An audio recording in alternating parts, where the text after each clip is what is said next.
जय जय सीताराम। सुदिन सोधि कल कंकन छोरे, मंगल मोद विनोदन थोरे। नित नव सुख सुर देखि सिहाही, अवध जन्म जाचहि विधि पाही। अच्छा दिन शुभ मुहूर्त शोध कर सुंदर कंकण खोले गए। मंगल आनंद और विनोद कुछ कम नहीं हुए, अर्थात बहुत हुए। इस प्रकार नित्य नए सुख को देखकर देवता सिहाते हैं और अयोध्या में जन्म पाने के लिए ब्रह्मा जी से याचना करते हैं। विश्वामित्रु चलना नित चाहि, राम सप्रेम विनय बस राहि। दिन दिन साया गुना भूपति भाऊ, देखि सराह महामुनि राऊ। विश्वामित्र जी नित्य ही अपने आश्रम को चलना चाहते हैं, पर रामचंद्र जी के स्नेह और विनयवश रह जाते हैं। दिन दिन राजा का 100 गुना भाव अर्थात प्रेम देखकर महामुनिराज विश्वामित्र जी उनकी सराहना करते हैं। मांगत विदा राउ अनुरागे, सुतन समेत ठाड़ भे आगे। नाथ सकल संपदा तुम्हारी, मैं सेवक समेत सुत नारी। अंत में जब विश्वामित्र जी ने विदा मांगी, तब राजा प्रेम मगन हो गए और पुत्रों सहित आगे खड़े हो गए। वे बोले, हे नाथ, यह सारी संपदा आपकी है, मैं तो स्त्री पुत्रों सहित आपका सेवक हूँ।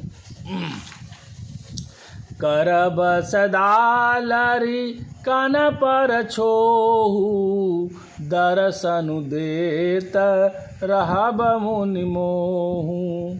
अस कहि राउ सहित सूत रानी, परउ चरण मुख आवन बानी। हे मुनि, लड़कों पर सदा स्नेह करते रहिएगा और मुझे भी दर्शन देते रहिएगा। ऐसा कहकर पुत्रों और रानियों सहित राजा दशरथ जी विश्वामित्र जी के चरणों पर गिर पड़े। प्रेम विह्वल हो जाने के कारण उनके मुंह से बात नहीं निकलती। दीन्ही आशीष विप्र बहु भांति, चले न प्रीति रीति कही जाती। रामो सप्रेम संग सब भाई, आय सुपाई फिरे पहुँचाई। ब्राह्मण विश्वामित्र जी ने बहुत प्रकार से आशीर्वाद दिए और वे चल पड़े। प्रीति की रीति कही नहीं जाती। सब भाइयों को साथ लेकर श्री राम जी प्रेम के साथ उन्हें पहुंचाकर और आज्ञा पाकर लौटे। राम रूप भूपति भगति, ब्याहु उछाहु आनंदु। जात सराहत मन ही मन, मुदित गाधि कुल चंदु। गाधि कुल के चंद्रमा विश्वामित्र जी बड़े हर्ष के साथ श्री रामचंद्र जी के रूप, राजा दशरथ जी की भक्ति, चारों भाइयों के विवाह और सबके उत्साह और आनंद को मन ही मन सराहते जाते हैं। वामदेव रघुकुल गुर ज्ञानी, बहुरी गाधि सुत कथा बखानी। सुनि मुनि सुजसु मन ही मन राऊ, बरनत यापन पुण्य प्रभाऊ। वामदेव जी और रघुकुल के गुरु ज्ञानी वशिष्ठ जी ने फिर विश्वामित्र जी कथा बखान कर कही।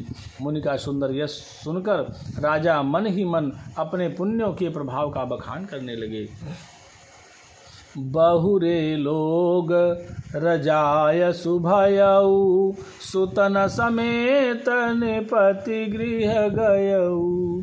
जहाँ तहाँ राम ब्याहु सब गावा, सुजसु पुनीत लोक तिहु छावा। आज्ञा हुई तब सब लोग अपने अपने घरों को लौटे। राजा दशरथ जी भी पुत्रों सहित महल में गए। जहाँ तहाँ सब श्री रामचंद्र जी के विवाह की गाथाएं गा रहे हैं।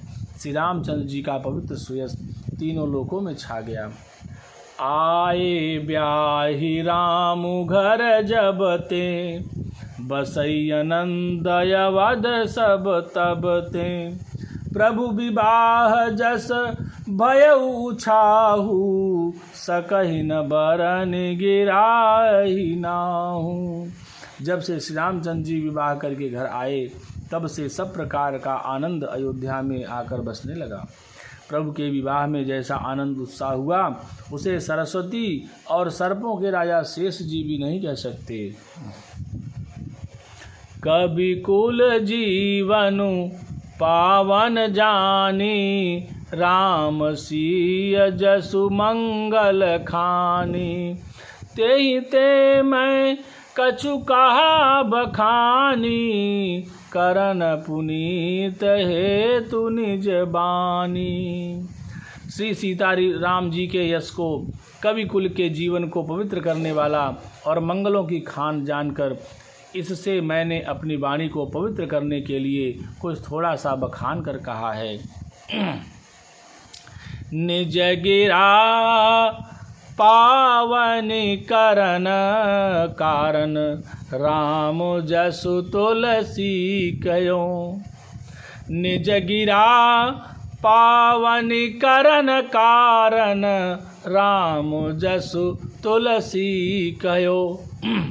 रघुबीर चरित अपार बारिधि, पारु कवि कौने लयो। उपबीत ब्याह उछाह मंगल, सुन जे सादर गावहीं। वैदेही राम प्रसाद ते जन, सर्वदा सुख पावहीं।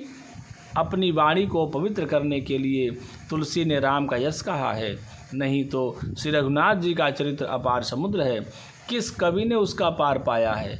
जो लोग यज्ञोपवीत और विवाह के मंगलमय उत्सव का वर्णन आदर के साथ सुनकर गावेंगे, वे लोग श्री जानकी जी और श्री राम जी की कृपा के सदा सुख पावेंगे। सिय रघुबीर विबाहु जे, सिय रघुबीर विबाहु जे, सप्रेम गावहीं सुनहीं। तिन कहूँ सदा उछाहु, मंगलायतन राम जसु। श्री सीता जी और श्री रघुनाथ जी के विवाह प्रसंग को जो लोग प्रेम पूर्वक गाएंगे सुनेंगे, उनके लिए सदा उत्साह आनंद ही उत्साह है, क्योंकि श्री रामचंद्र जी का यश मंगल का धाम है। पवन तनय संकट हरन, मंगल मूर्ति रूप। राम लखन सीता सहित, हृदय बसहु सुरभूप।